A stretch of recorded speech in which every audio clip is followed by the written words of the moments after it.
Yeah, David, so tell me, how do you feel about everything that has happened leading up to the harvest? I mean, grapes are looking good out there. How do you feel about it?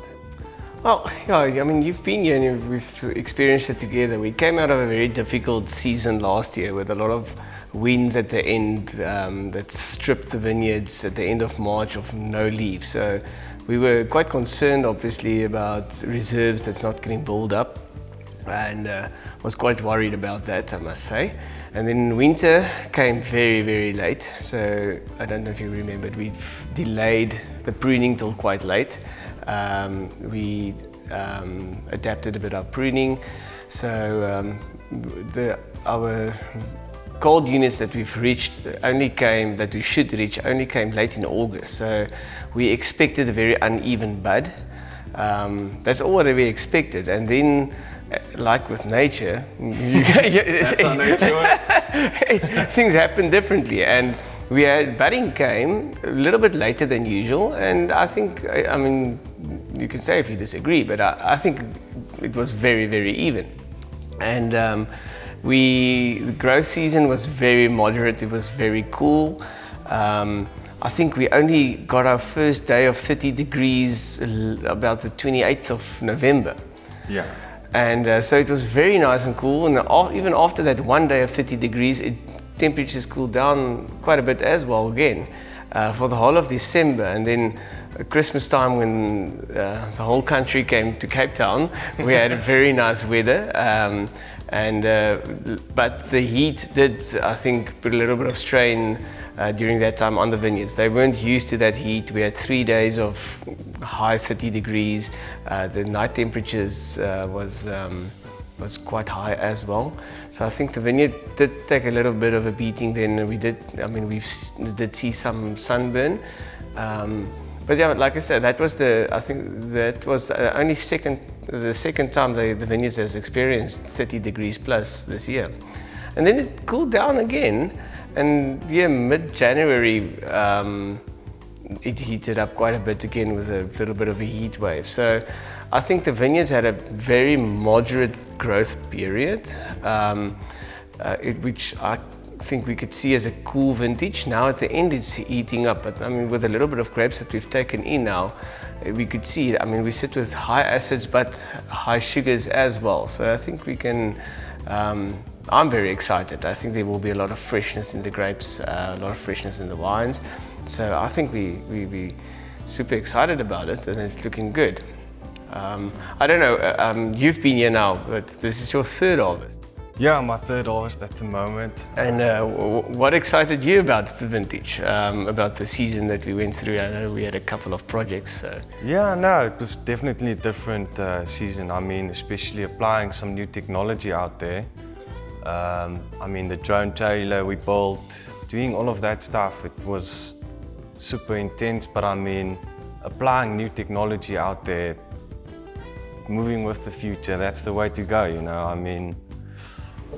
But it's nerve-wracking to start new things that is. It's crazy. No one can tell us how we do it, and but yeah, I think you've adapted quite well, and yeah, it was quite intense. I mean, but I love what we do, doing new things, applying new things, just to look after the future farmers. You know, it's all about the soil health, and I mean, moving into the future. You know, and I think your little bit of the worms that you've added, the worm farm that we got going as well. Yeah, that's super interesting. So the brews that we're making, applying the bacteria back to the soil, it's all about giving back to what we took, you know? I mean, we want to make a difference. You don't want a bad soil in 20 years. You want something that's going to be persistent and old. I'm pretty sure when you finished your studies a little bit more than 2 years ago, you didn't think that you'd be flying a drone around on a farm and be making compost and farming with soil and earthworms and all of that. Yeah, but I mean, that's the fun part about it. I mean, I don't see the challenges as challenges. I see it as making the wine special, you know. Every challenge is another thing that just adds to the wine, making it special. Yeah, so that's the things that they don't learn you at varsity, and the little bit of practical things that you get taught here on the property. Got taught by you. Thank you, Simon. No. I mean, yeah. Right, David. So yeah, let's look a bit into the challenges that we had this year, like how we adapted to it differently from other seasons. I mean, you've been here for super long now, and I'm learning a lot from you. So, I mean, the challenges this season, how do you think we did it a bit different to adapt to it? So I think we had obviously with, like we've said now, with the expected unevenness that's going to come that didn't come. We did adapt our pruning though, so we pruned late. I think we've pruned up until the second week of September, so we pruned very late to help us. That naturally helps with more even budding. We didn't pre-prune, so we've pruned everything in one action. So hopefully, I don't want to say that is what paid off, but I mean, we want to believe that's practices that we did to give more even budding, because we expected it. And I think during the growth season, you've been very much involved in that. When we had the high pressure of powdery mildew. Downy mildew. The downy mildew pressure was very high during flowering. So we've been running around up and down these vineyards, checking and monitoring, is a spray needed or not. And but I guess that is what Waterford's about. I mean, we really try to get in touch with nature and adapt. And yes, we're living a little bit on the edge. We experimented with the drone spraying as well, spraying super low volumes. But we knew we had to monitor it very closely. So I think that was definitely a challenge, and I think we took it head on. And yes, we had some downy mildew, but I mean, under control. I think we jumped on it quick enough. We reacted good. I think we had for the first time, there was quite a lot of lateral growth in the Shirazes, which I've been thinking about why. I can't really get an explanation for it yet. But for the first time, we had to remove a little bit of side shoots and deep breaking in the Shirazes. We're always conscious of sunburn and heat waves. So especially in the Chardonnay, we've tried to leave their canopies quite open with shoots hanging out to protect them in the shade. And I think that definitely paid off with that little bit of that heat that we got in December. I want to try this. Currently, I mean, what do you think of the vines now? Like, looking healthy, still actively growing a bit. That's also a big... I mean, that's a very good sign. I mean, the vines are actually, we had very nice regrowth on them. There's a lot of young leaves, but I think that's got a lot to do with what you've been busy with all the. I mean, we've been focusing a lot on sap flow, pruning styles. So I think sap flow in the vines are very important. All those compost teas that you've added to the roots, I mean, it helped the roots and stimulated the vine to keep on growing. So I think we've got great conditions in the vineyards. Yes, it's been hot now in February, but the vineyards are handling it very, very well. There's no yellow leaves or signs of stress. So I think that really paid off, and I think we've read the season quite well.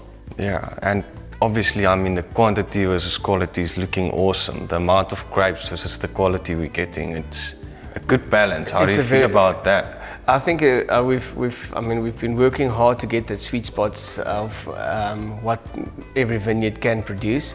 Last year was a little bit of a shocker with all the wind, but this year I think we've really nailed it with the grapes that came in. And the Chardonnay was absolutely beautiful after last year's very, very small crop. I think we've got back to a little bit above average crop. and the vineyard is holding up so nicely. So I think we've very much nailed it with the grapes that's came in. Let's see what the rest holds in. Yeah. The Grenache was beautiful. The reds that came in, the Cab Franc was very, very nice. Interesting, the Cab Franc, that showed a couple of green berries, but Cab Franc does that. Yeah. It is a cultivar thing. There is always a couple of green ones in between. But I think with everything that came in up until now, there's really nothing that I can say, we need to look at this seriously and adapt and make changes. Simon, I mean, you're a young guy, you've been here now 3 harvests, and what excites you? What's really ticking you in what we do, and what excites you in your job? I mean, trying new things out there definitely gives me some excitement from the inside. I love it. Adapting with the technology, trying new things in the vineyards, new techniques, like improving for the sap flow, making vermicast brews, all of the small things that we're doing just to get that top quality grape. I mean, I feel like I'm hammering on quality, but I mean, that's what it's all about. Hammering on quality and focusing on the future farmers, leaving something behind for them. So yeah. I mean, I know it's for you as a youngster coming in. I know you've got quite a good way with the staff. How's things going there? No, it's going good. I feel the gees is nice. We're working really well together. I feel like I deliver a message quite nicely to them. I mean, you always try to look for ways to give the right message to them. They don't understand things, all of them, exactly the same way. So you have to find a way to explain something that everybody can understand. I think it's very important because, I mean, we're starting to work with old vineyards here. And like you often say, if you walk into an old vineyard, none of it's the same. So to be able to get that message across, for people to understand what's the goal here, what we want to do is so important. And but yeah, you're doing it very well. And thanks, Tom. I don't know what you tell them always to keep them motivated, because it's and yourself. It's hot out there, and it's not always easy. Yeah, I mean, it's all about just waking up positive with a smile. You have to start your day right. Maybe have a cup of coffee later, and then, I mean, just go forward. Yeah.